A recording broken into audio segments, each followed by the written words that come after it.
Hello students, इस video में करेंगे हम 10 चैप्टर का सेकंड पार्ट। चैप्टर का नाम क्या है?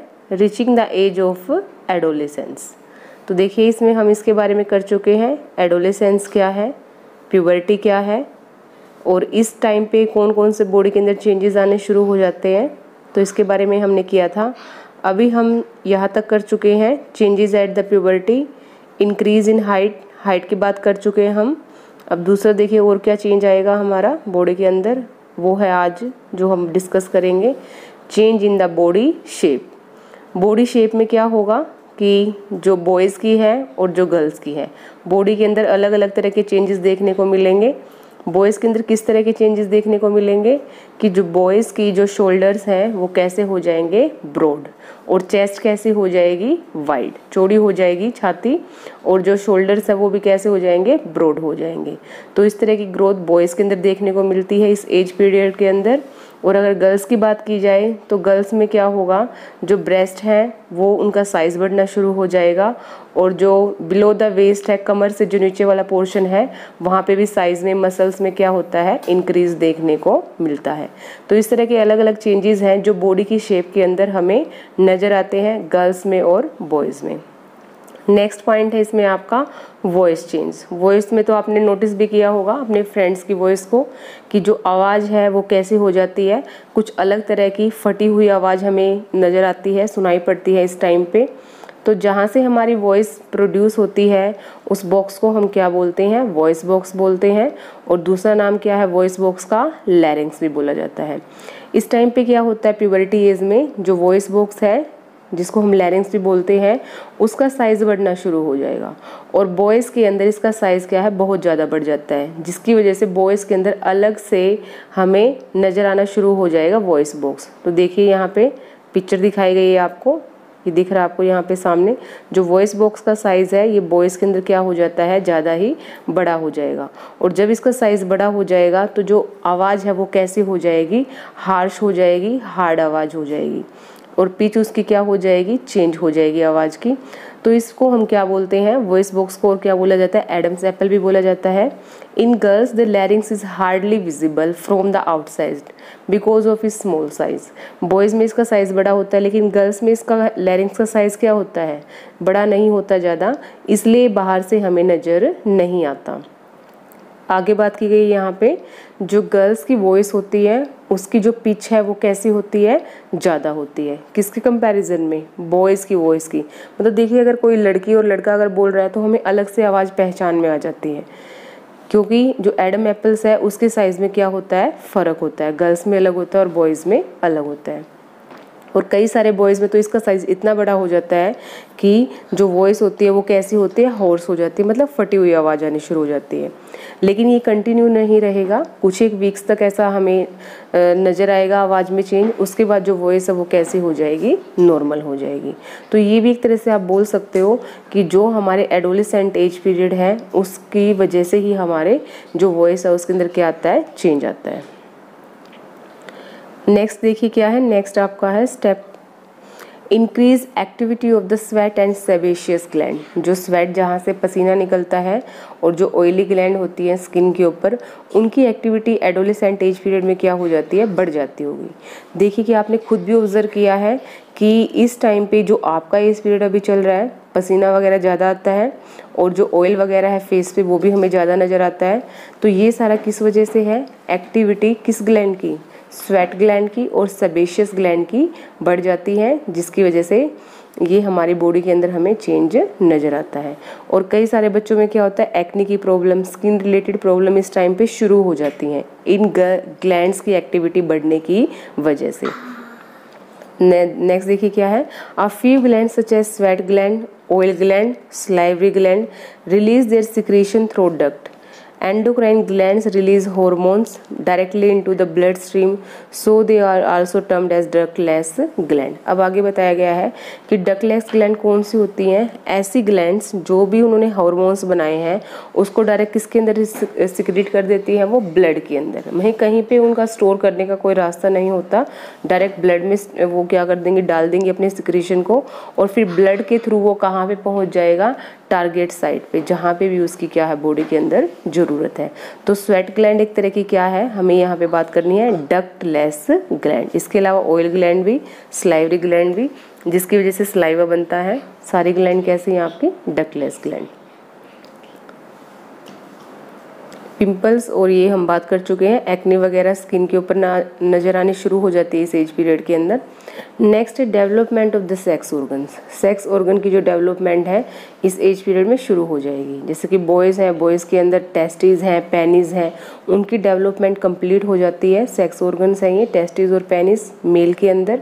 सेम इसी तरह से जो गर्ल्स हैं, गर्ल्स के अंदर होती है, गर्ल्स के अंदर होगी आपकी ओवरीज, और ओवरीज की जो अनलार्जमेंट है वो शुरू हो जाएगी, और जो एग रिलीज होना, एग मैच्योर होना क्या हो जाएगा, शुरू हो जाएगा।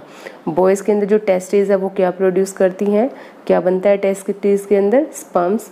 और गर्ल्स की जो ओवरीज होती हैं फीमेल के अंदर, उसके अंदर किसकी प्रोडक्शन होती है, एग्स की प्रोडक्शन। तो ये था development of sex organ during the age period of the puberty. Next, reaching mental, intellectual and emotional maturity. इस एज पीरियड में क्या होता है, हम मेंटली, इंटेलेक्चुअली और इमोशनली ज़्यादा मैच्योर हो जाते हैं। तो देखिए क्या है इस पैराग्राफ में, adolescent is also a period of change in a person's way of thinking. ये एक ऐसा पीरियड है जिसमें जो पर्सन है उसके जो सोचने का तरीका है वो क्या हो जाता है, बदल जाता है। एडोलेसेंट इस टाइम पे अपने आप को क्या महसूस करते हैं, ज़्यादा इंडिपेंडेंट, ज़्यादा सेल्फ कॉन्शियस, अपने बारे में ज़्यादा सोचते हैं वो। Intellectual development takes place and they tend to spend considerable time in thinking. वो क्या करते हैं इस टाइम पे, इस पीरियड पे जो बच्चे होते हैं वो ज़्यादा टाइम किस में अपना स्पेंड करते हैं, थिंकिंग में। In fact, it is often the time in the one's life when the brain has the greatest capacity for learning. अगर एक तरीके से आप इस एज पीरियड को अगर मान सकते हो, क्या है ये, हमारी जो पूरी लाइफ पीरियड है उसकी जो लर्निंग की जो कैपेसिटी होती है इस टाइम पे हमारी सबसे ज़्यादा कैपेसिटी होती है। मतलब इस टाइम पे आप किसी भी चीज़ को क्रैम कर सकते हो। अगर आपको क्रैमिंग के लिए बोला जाए, किसी भी चीज़ को आप ईजिली लर्न कर सकते हो, तो हम बोल सकते हैं कि सबसे ज़्यादा पूरी लाइफ के अंदर जो ब्रेन के अंदर कैपेसिटी होती है, लर्निंग कैपेसिटी, वो इसी पीरियड में होती है, जो कि अब आपका टाइम पीरियड चल रहा है। तो अब आपको अपना टाइम वेस्ट नहीं करना है, कहाँ पे यूज़ करना है उसको, लर्निंग के लिए।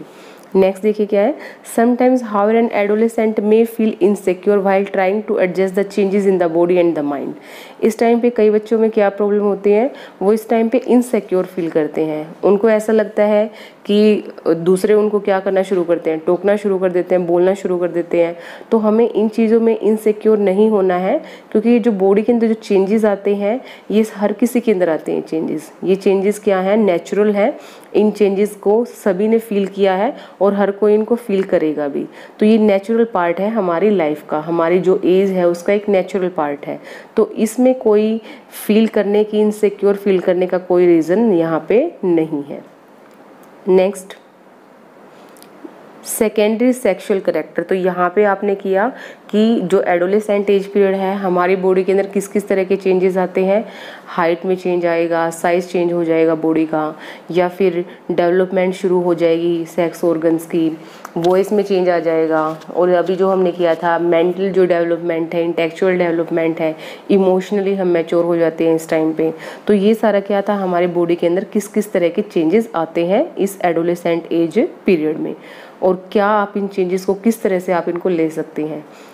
नेक्स्ट देखिए सेकेंडरी सेक्सुअल कैरेक्टर। तो सेकेंडरी सेक्सुअल कैरेक्टर में आपने 9 चैप्टर था जो आपका, वहाँ पे टेस्टिस और ओवरी के बारे में पढ़ा था। अगर आपसे कोई पूछे टेस्टिस और ओवरी क्या है, तो आप बोलेंगे they are the reproductive organs of male and female. Testis किसका रिप्रोडक्टिव ऑर्गन है, मेल का, और ओवरीज किसका रिप्रोडक्टिव ऑर्गन है, फीमेल का।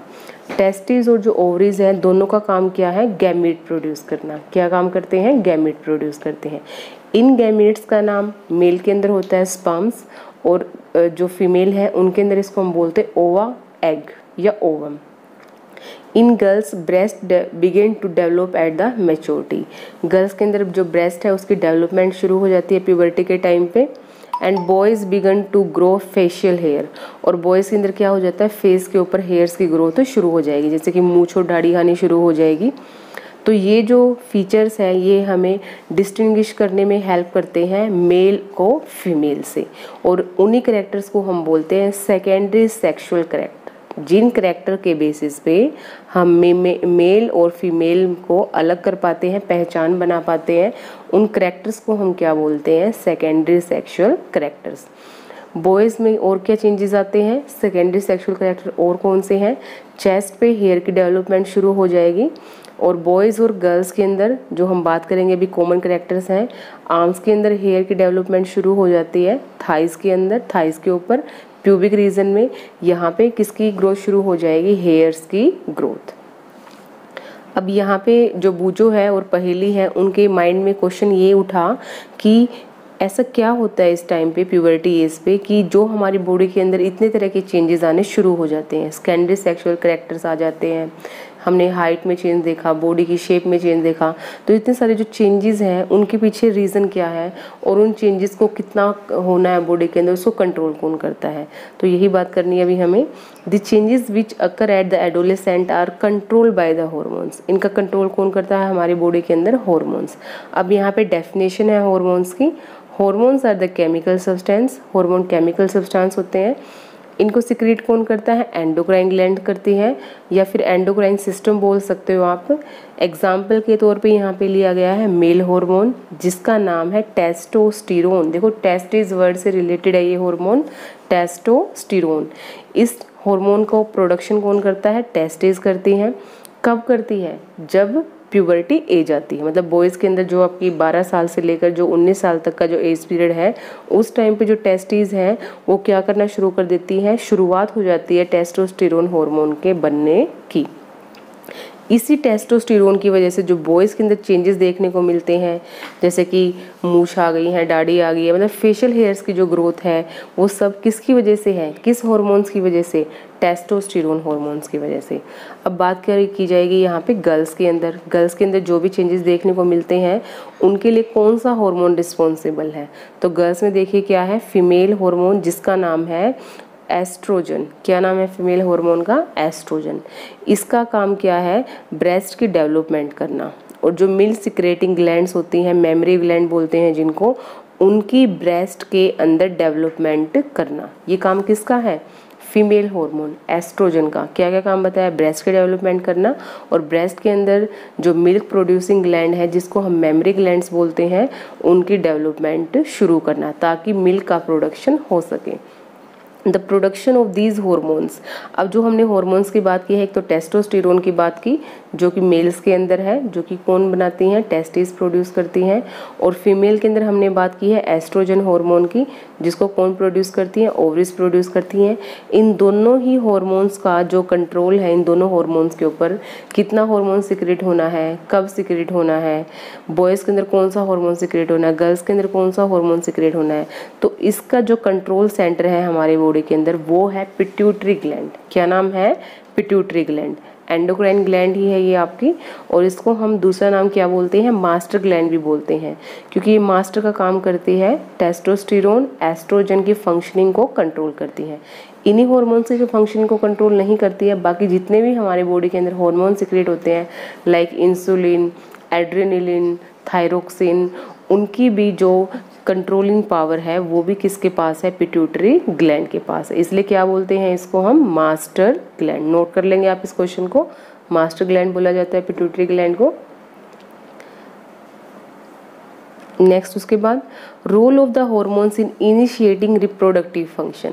हार्मोन का क्या रोल्स है रिप्रोडक्टिव सिस्टम को इनिशिएट करने में। जो रिप्रोडक्टिव सिस्टम है जिसको इनिशिएशन करनी है तो हार्मोन्स क्या रोल प्ले करते हैं, तो देखिए क्या है यहाँ पे, endocrine glands release hormones. Endocrine glands का काम है हार्मोन्स रिलीज करना।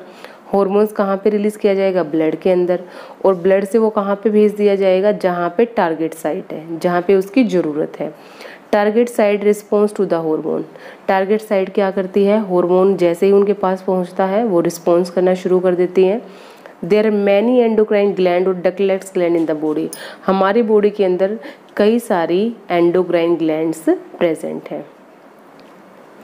नेक्स्ट देखिए, testis and ovaries secrete sex hormone. जो टेस्टिस और ओवरीज जो हार्मोन सीक्रेट करती हैं उसको हम क्या बोलते हैं, सेक्स हार्मोन बोलते हैं। जैसे कि अभी हमने किया था टेस्टोस्टेरोन और एस्ट्रोजन, ये सेक्स हार्मोन्स ही हैं। और इन सेक्स हार्मोन्स का काम क्या है, जितने भी मेल और फीमेल के सेकेंडरी सेक्सुअल कैरेक्टर्स हैं उन सभी पे कंट्रोल करना। मेल और फीमेल के सेकेंडरी सेक्सुअल कैरेक्टर अभी बताए थे ना आपको, कौन से होते हैं, जो मेल और फीमेल को डिस्टिंग्विश करने में हेल्प करते हैं कि मेल फीमेल से अलग कैसे हैं, इनकी वजह से ही हम बता पाते हैं। Sex hormones are under control of pituitary gland, बात कर चुके हैं, पिट्यूटरी ग्लैंड कंट्रोल करती है उन पे। Pituitary secret many hormones, one of which makes ova mature in the ovaries and sperms form in the testes। और पिट्यूटरी ग्लैंड क्या करती है, ऐसे हार्मोन सिक्रेट करती है जो ओवरीज के अंदर अंडों को मैच्योर करने में हेल्प करेगा और टेस्टिस के अंदर स्पर्म्स को मैच्योर करने में हेल्प करता है। इसको कौन छोड़ता है, इन हार्मोन्स को जो मैच्योरिटी प्रोवाइड करते हैं, पिट्यूटरी ग्लैंड। नेक्स्ट देखिए, hormones from pituitary stimulate testes और ovaries to release testosterone in males and estrogen in female। वही बात की गई है, पिट्यूटरी ग्लैंड ने क्या किया है, टेस्टोस्टेरोन और एस्ट्रोजन से क्या रिलीज करवाया, टेस्टिस और ओवरीज। टेस्टिस उसके बाद है release in the blood stream and reach the part of the body. इसको डायरेक्ट कहाँ पे सिक्रेट कर दिया है पिट्यूटरी ग्लैंड ने हार्मोन को, ब्लड के अंदर, और ब्लड से वो कहाँ पे पहुँच गया है, जहाँ पे उसकी ज़रूरत है। Stimulate changes in the body at onset of the puberty. और जब ये हार्मोन टारगेट साइट के पास पहुंचते हैं उसी टाइम पे क्या होना शुरू हो जाता है, बॉडी के अंदर चेंजेस आने शुरू हो जाएंगे। Paheli and Bujo have now understood that puberty makes the beginning of the reproductive period when our body becomes capable for reproduction, but they want to know if reproductive life once begun continue or its end sometime। तो पहेली और बूजो के mind में क्या आया है ऐसे question कि जो रिप्रोडक्टिव पीरियड है वो कब शुरू हो जाता है, जैसे ही प्यूबर्टी एज आती है। तो जो बॉडी है वो किसके कैपेबल हो जाती है, रिप्रोडक्शन के लायक हो जाती है। और जो रिप्रोडक्शन है वो लाइफ में कंटिन्यू चलता रहेगा या फिर वो कुछ टाइम के बाद एंड हो जाएगा। यहाँ से पहेली और बूजो का क्या है क्वेश्चन है। तो देखिए इस क्वेश्चन का आंसर आपको यहाँ पे मिल जाएगा। Reproductive phase of life in human, human के अंदर जो रिप्रोडक्टिव फेज है, मेल के अंदर उसका एज पीरियड अलग होता है, फीमेल के अंदर जो रिप्रोडक्टिव एज पीरियड है वो क्या है, अलग है। तो उसी का क्वेश्चन का आंसर यहाँ से निकल के आएगा आपका इस पैराग्राफ से। Adolescents become capable of reproduction when their testes and ovaries begins to produce gametes। The capacity for maturation and production of gametes lasts for much longer time in males than in females। यहाँ पे बताया गया आपको कि जो adolescent है उनकी body के अंदर जब टेस्टिस ने स्पर्म्स प्रोडक्शन शुरू कर दी है, ओवरीज ने एग प्रोडक्शन शुरू कर दी है, गैमेट्स को प्रोडक्शन करना शुरू कर दिया है, तब बॉडी के अंदर क्या आ जाती है, मैच्योरिटी आ जाएगी। और जो मैच्योरिटी है बॉयज़ के अंदर, उसका जो एज पीरियड है, जो टाइम पीरियड है वो लंबा होता है प्रोडक्शन ऑफ गैमेट्स का मेल्स के अंदर, किसके कंपैरिजन में, फीमेल्स के कंपैरिजन में। मतलब हम एक तरह से बोल सकते हैं कि मेल में रिप्रोडक्टिव मैच्योरिटी की जो एज है वो अलग है और इसका जो लाइफ टाइम है वो अलग है, किसके कंपैरिजन में, फीमेल के कंपैरिजन में। लंबा जो मैच्योरिटी रिप्रोडक्टिव फेज पीरियड किसके अंदर है, मेल्स के अंदर है। In female the reproductive phase life began at puberty. Females के अंदर जो रिप्रोडक्टिव फेज है, जब मतलब रिप्रोडक्टिव मैच्योरिटी आ जाती है, वो कौन सा एज पीरियड है, 10 से लेकर 12 साल के आसपास में। और कितने टाइम तक चलती है ये मैच्योरिटी, 45 to 50।